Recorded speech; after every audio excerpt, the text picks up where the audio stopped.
What if I told you that a 19-year-old college student disappeared from a small Michigan town on Halloween night 1994, and when they finally found out what happened to her 23 years later, the truth was so twisted that it made national headlines for weeks? Stay with me, because what the investigation uncovered wasn't just about one missing girl. It was about secrets that an entire community had buried for over 2 decades. And the person responsible? You'll never see it coming.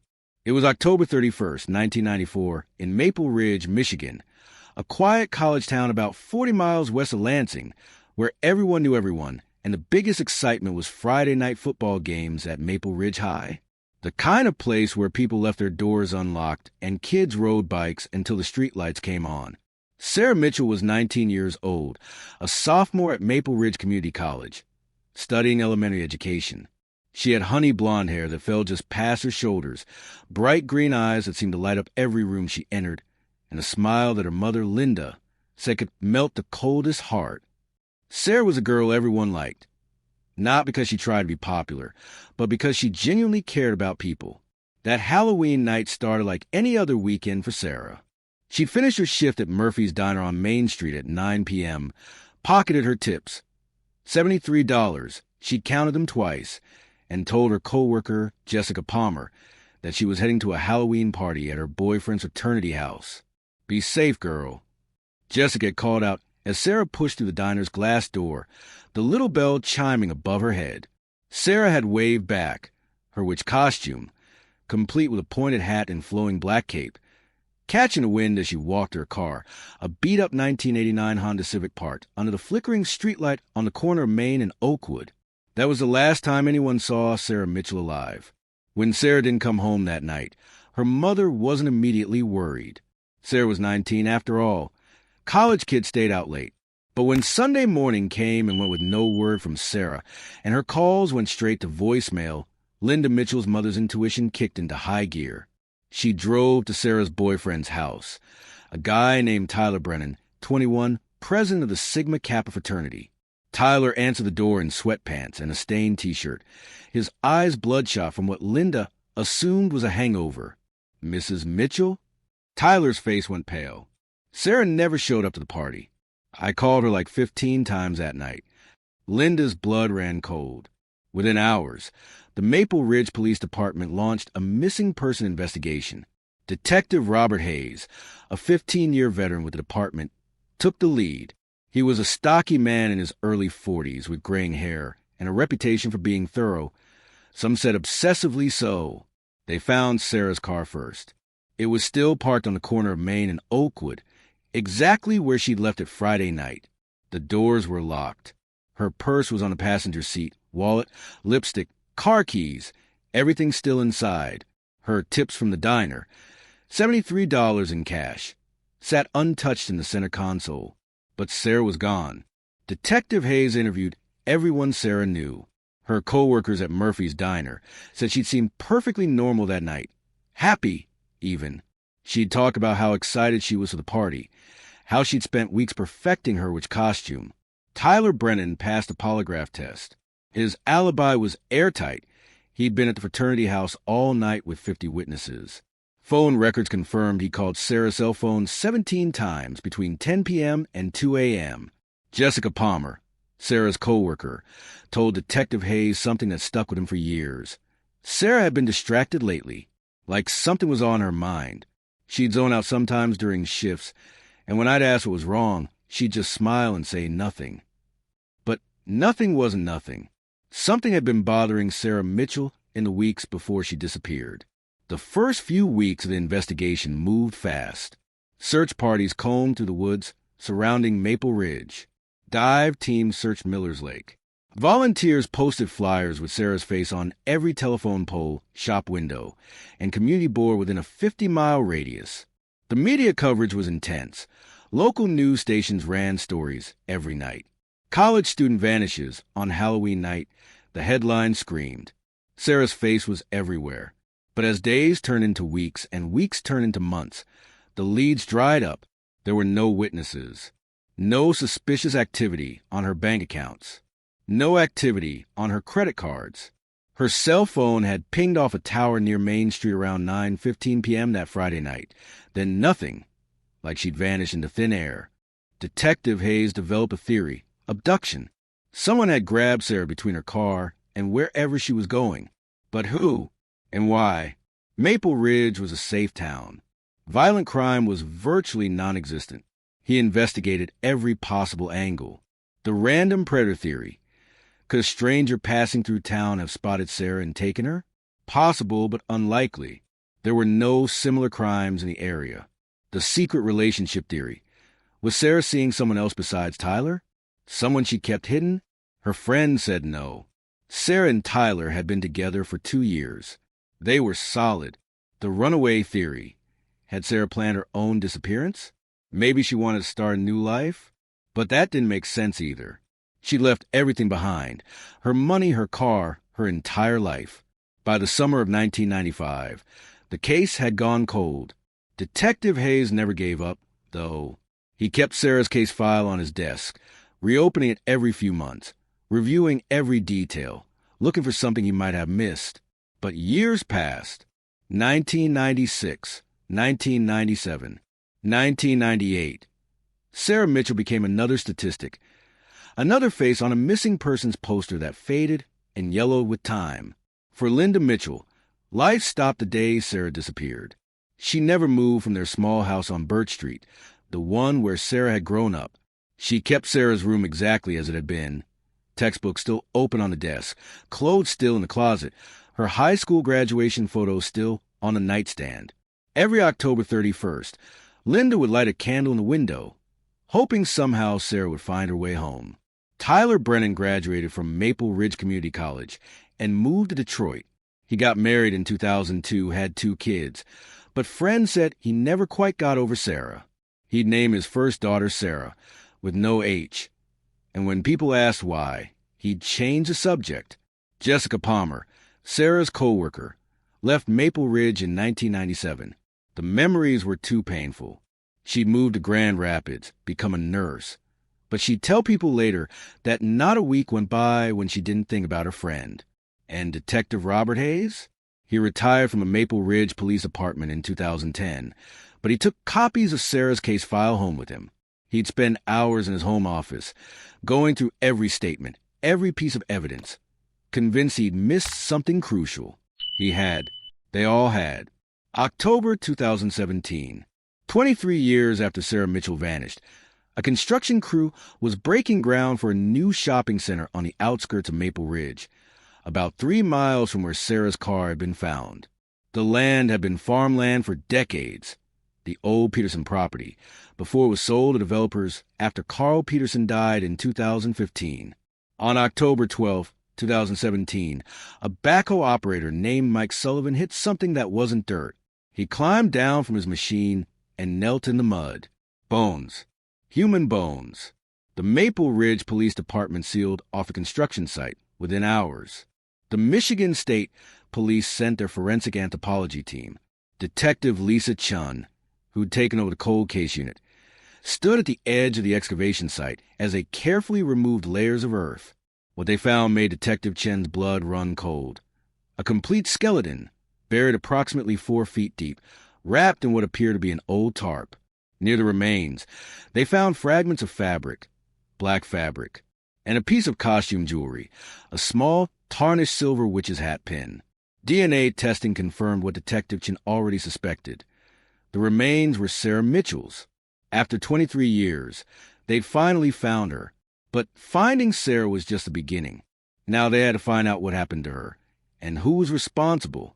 The forensic analysis told a story that would haunt everyone involved in the case. Sarah Mitchell had been struck in the back of the head with a blunt object. The medical examiner determined it was consistent with something like a tire iron or a heavy flashlight. The blow had fractured her skull. She'd likely died within minutes. But here's what didn't make sense. There was no evidence of sexual assault. No defensive wounds on her hands or arms. Whatever had happened to Sarah, it hadn't been a prolonged attack. It had been quick, unexpected. Someone Sarah knew? Someone she trusted? Detective Chin began re-interviewing everyone connected to the original case. Many of them still lived in or around Maple Ridge. Tyler Brennan drove up from Detroit, now a 44-year-old father too, his face lined with age and grief. He submitted to another polygraph. Passed again. Jessica Palmer came back from Grand Rapids. She was in her early 40s now, a head nurse at Spectrum Health, married with 3 kids. She cried when Detective Chin showed her Sarah's photo, the same one from 1994.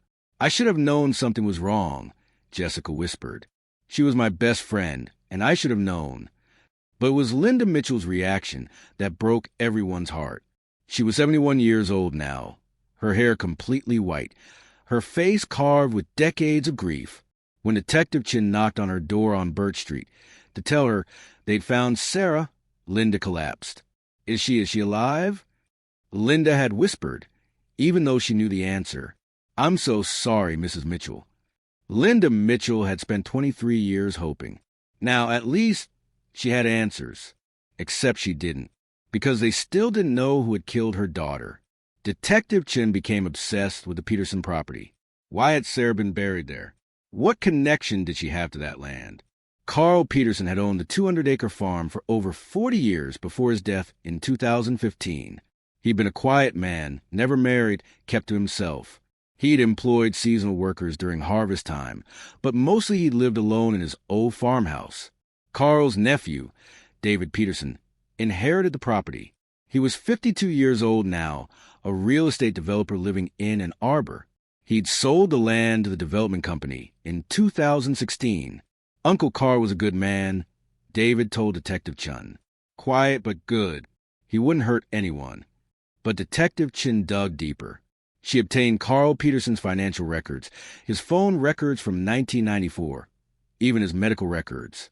And that's when she found something interesting. In November 1994, just 2 weeks after Sarah Mitchell disappeared, Carl Peterson had checked himself into a psychiatric facility in Lansing. He'd stayed for 3 weeks. The admitting notes said he was suffering from severe anxiety and depression. "Tell me about your uncle's mental state in late 1994, Detective Chin asked David Peterson during a follow-up interview. David shifted uncomfortably. That was a rough time for him. He never really talked about it, but something had happened. He wasn't the same after that fall. "What do you think happened?" "I don't know. I was living in California at the time. But my mother, Carl's sister, she said he'd called her one night crying, saying he'd made a terrible mistake. She drove up to see him, but he wouldn't tell her what was wrong. A terrible mistake." Detective Chin felt the pieces starting to fit together, but she needed more. She needed proof. Here's where the story takes its first shocking turn. In December 2017, Detective Chin received an anonymous letter. It was postmarked from Detroit, handwritten on plain notebook paper. If you want to know what really happened to Sarah Mitchell, look into Murphy's Diner. Not everything was as it seemed. Follow the money. Someone was paying Sarah to keep quiet about something. Find the canceled checks. Murphy's Diner, the place where Sarah had worked, the place she'd left from that Halloween night. Detective Chin drove to Main Street. Murphy's Diner was still there, though it had changed owners twice since 1994. The current owner, a woman named Patricia Wong, had no knowledge of Sarah Mitchell's case beyond what she'd seen on the news. But Detective Chin wasn't interested in the current owner. She needed to know who owned the diner in 1994. The records showed that Murphy's Diner had been owned by a man named Dennis Murphy from 1987 to 2001. Dennis had sold the diner and retired to Florida. Detective Chin tracked him down to a retirement community in Tampa. He was 79 years old now, his memory not what it used to be. But when she showed him Sarah Mitchell's photo, something flickered in his eyes. "I remember her," Dennis said quietly. "Sweet girl. Hard worker. I was devastated when she disappeared." "Mr. Murphy, did you ever pay Sarah Mitchell for anything other than her waitressing shifts?" Dennis's face went pale. "Why would you ask that?" "Because I have reason to believe you were giving her money. Cash payments outside her regular wages." The silence stretched between them like a chasm. Finally, Dennis Murphy spoke, his voice barely above a whisper. "Sarah found out about the gambling ring. It turned out that Murphy's Diner had been more than just a small-town restaurant. In the back room, hidden from public view, Dennis Murphy had been running an illegal gambling operation for years. poker games, sports betting, small-time stuff, but illegal nonetheless. Sarah found out by accident, Dennis explained. She'd come in early one morning to prep for a breakfast shift, must have been September 1994, and she walked in on a game that had gone all night. There were 6 guys back there, thousands of dollars on the table. What did you do? I panicked. I begged her not to tell anyone. I offered her money, $500 a month, to keep quiet. She didn't want to take it at first. She was a good girl, had a conscience. But I convinced her that if she reported, I'd lose everything. The diner, my home, everything. So she agreed. You were paying her hush money. Yes. Dennis's hand shook.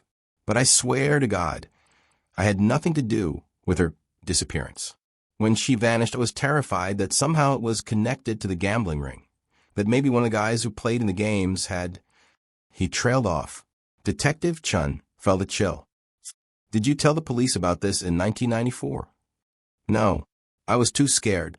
If they'd started investigating me, they would have found out about the gambling operation. I kept my mouth shut, and I've regretted it every day since. This was a major development. Sarah Mitchell had been keeping a dangerous secret. Had someone involved in the gambling ring discovered she knew and decided to silence her? Detective Chun obtained the names of everyone who had participated in the legal gambling games in the fall of 1994. There were 12 regular players, local businessmen, a high school teacher, even a Maple Ridge city councilman. She interviewed each of them. Most admitted to participating in the games, though they were clearly uncomfortable discussing it 23 years later. But they all had alibis for Halloween night 1994. Most had been at home with family, at parties, or working. None of them seemed to have any connection to the Peterson farm, where Sarah's body had been found. Detective Chun was hitting another wall. The gambling ring was important context. It proved Sarah had been involved in something dangerous. But it didn't lead her to the killer. And then in January 2018, she got another break. A woman named Margaret Holloway contacted the Maple Ridge Police Department. She was 68 years old, a retired school teacher who had lived in Maple Ridge her whole life. She told Detective Chun that she'd been driving on Peterson Road, the road that ran past Carl Peterson's farm, on Halloween night 1994, around 9:30 p.m. I've never forgotten what I saw that night, Margaret said, her voice trembling. I saw a girl in a witch costume standing on the side of the road near the Peterson farm entrance. She was talking to someone in a truck. I slowed down to see if she needed help, but then she got into the truck, so I figured she was fine, and I kept driving. Detective Chen's pulse quickened. Can you describe the truck? It was an older pickup, dark-colored, maybe blue or black. I couldn't see the driver clearly, but I remember thinking it was odd that a girl in a Halloween costume was out on that dark road. Why didn't you come forward in 1994? Margaret looked ashamed. I didn't know about Sarah's disappearance until weeks later. By then I wasn't sure if what I'd seen was even related. And then years passed, and I convinced myself it couldn't have been her. But when you found her body on that farm, I knew. I knew that it had been Sarah I saw that night. A truck. Carl Peterson had owned a 1987 Chevrolet pickup truck, dark blue. Detective Chun checked the records. Carl still had that truck when he died in 2015. But why would Sarah Mitchell have gotten into Carl Peterson's truck? What connection did they have? Detective Chin spent the next month digging into every possible link between Sarah and Carl. There was nothing. Carl didn't gamble. He didn't frequent Murphy's Diner. He had no connection to Maple Ridge Community College. And then one afternoon in February 2018, Detective Chin was reviewing Sarah's phone records from October 1994. Records she'd read 100 times before, when something clicked. There was a number Sarah had called 3 times in the week before her disappearance. Short calls, less than 5 minutes each. Detective Chen had looked into the number back in 2017, but it had been disconnected for years, registered to someone named A. Peterson, with an address that no longer existed. A. Peterson. Detective Chen's hands shook as she cross-referenced the address. It was a rental property in Maple Ridge, just a few blocks from the college. In 1994, it had been rented by someone named Allison Peterson. Allison Peterson, Carl Peterson's daughter. Carl Peterson had a daughter. How had they missed this? Detective Chen dove into Carl's background with renewed urgency. She discovered that Carl had been briefly married in his 20s, 1963 to 1966, to a woman named Ruth Harper. The marriage had ended in divorce, and Ruth had left Michigan, taking their infant daughter, Allison, with her. Carl had never remarried. He'd never had other children, but his daughter, Allison, had come back to Michigan in the fall of 1994. Allison Peterson had enrolled at Maple Ridge Community College in September 1994 at age 31.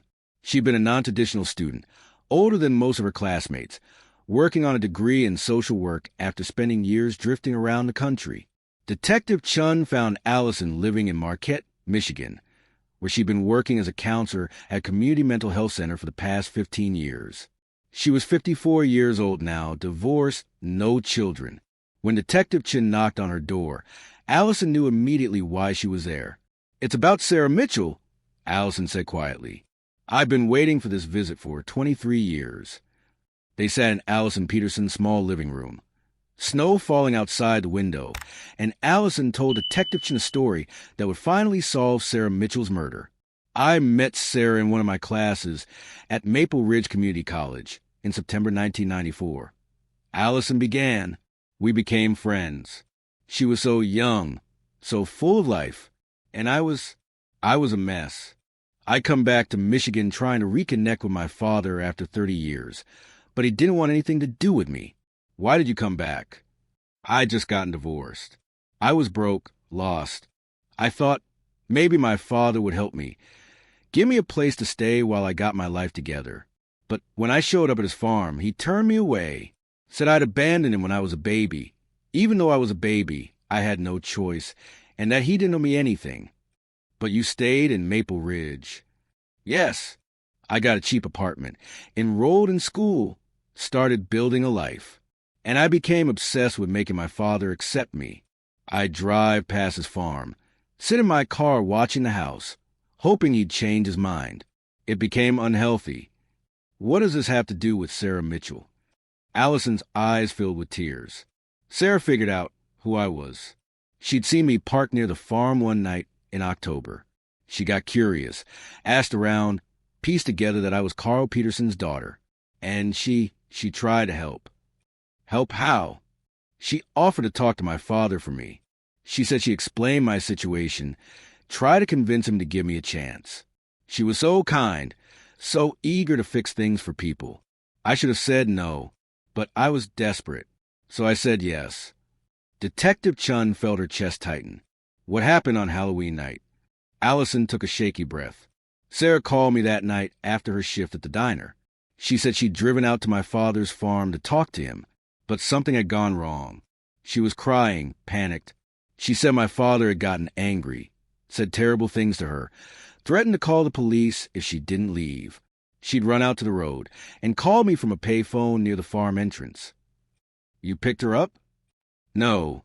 My car had broken down earlier that week. I didn't have a way to get to her. So Allison's voice broke. "I called my father.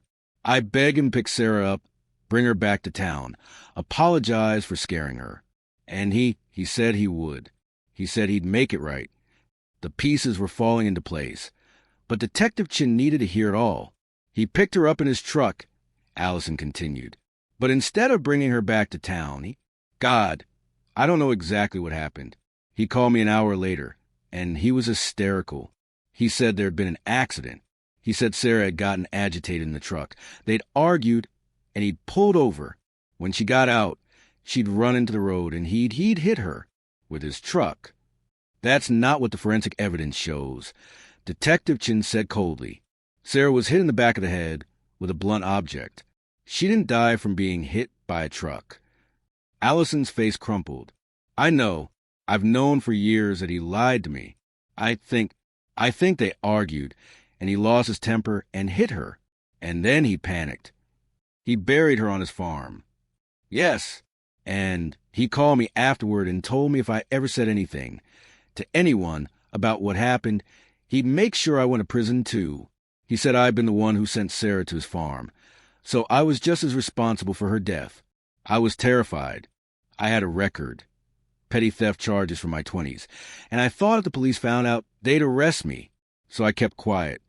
You let Sarah's family suffer for 23 years, Detective Chin said, her voice hard. I know. Allison was sobbing now. I left Maple Ridge right after it happened. Change my name. I go by Allison Harper now, my mother's maiden name. I tried to forget, but I never could. Every year on Halloween, I'd think about Sarah, about her mother, about what I'd taken from them by staying silent. Your father never told anyone? No. He buried the secret along with Sarah's body. The guilt destroyed him. That's why he checked himself into the psychiatric facility. But he never confessed. When he died in 2015, I thought the secret had died with him. And then they found her body, and I knew it was only a matter of time. But here's the twist that made national headlines. When forensic investigators re-examined the crime scene evidence in light of Allison's confession, they found something that contradicted her entire story. The tarp that Sarah's body had been wrapped in, it had trace DNA evidence on it. Not from Carl Peterson, but from Allison Peterson herself. When confronted with this evidence, Allison's story began to unravel. Detective Chin brought her in for a formal interrogation. And after 6 hours, Allison finally told the truth, the real truth. I was there, Allison whispered. I was there when she died. This is what really happened. Sarah had called Allison from the payphone near the Peterson farm, upset and scared. But Allison hadn't called her father. Instead, she walked the 3 miles to the farm. She'd been close by, watching the house as she often did. When she arrived, she found Sarah sitting on the side of the road, still in her witch costume, crying. Sarah told me she confronted my father, Allison said, but not about me, about something else entirely. What? Sarah had recognized my father, from Murphy's Diner. Detective Chin felt her blood run cold. Carl Peterson was one of the men who played in Dennis Murphy's illegal gambling ring. Allison continued. Sarah had seen him there multiple times. And when she went to the farm to talk to him about me, she'd mentioned it. Mentioned that she knew he gambled illegally at the diner. She'd said it casually, not as a threat, but he'd panicked. He thought she was going to report him. So he threatened her? Worse. He grabbed her, tried to force her to promise she wouldn't tell anyone. And Sarah had run. She'd gotten away from him and made it to the road. That's when she called me. What happened when you got there? Allison's voice dropped to barely a whisper. I told Sarah to wait, that I'd walk back to town with her. But then my father pulled up in his truck. He'd been looking for her. When he saw us together, he realized Sarah knew who I was. And Allison closed her eyes. He got out of the truck with a tire iron. He was yelling, saying we were both going to ruin him. I tried to calm him down, but he was out of control. Sarah started backing away, and he swung the tire iron. He hit her, once, in the back of the head. She dropped to the ground. Just dropped. And then she was dead. Instantly. There was so much blood. My father was screaming, saying we had to hide her, that we'd both go to prison. And God help me, I helped him. We wrapped her in a tarp from his truck. We buried her in one of the fields. And then I left. I left town the next day and never came back. Carl Peterson hadn't acted alone. His daughter had been there. She'd helped him bury Sarah Mitchell's body. And for 23 years, they'd both kept the secret. Allison Peterson, now Allison Harper, was arrested and charged with accessory after the fact of murder and obstruction of justice. Her trial took place in the summer of 2018. The courtroom was packed every day. Linda Mitchell sat in the front row, her face stoic, clutching a photo of Sarah. Tyler Brennan came up from Detroit for the sentencing. Jessica Palmer drove in from Grand Rapids. The jury convicted Allison on both counts. The judge sentenced her to 15 years in prison. You had 23 years to do the right thing, the judge said at sentencing. 23 years to give Sarah Mitchell's family closure. 23 years to let that young woman rest with dignity. Instead, you chose cowardice. And for that, you will pay. Linda Mitchell stood at the victim impact statement podium, her voice steady despite the tears streaming down her face. My daughter was 19 years old. She had her whole life ahead of her.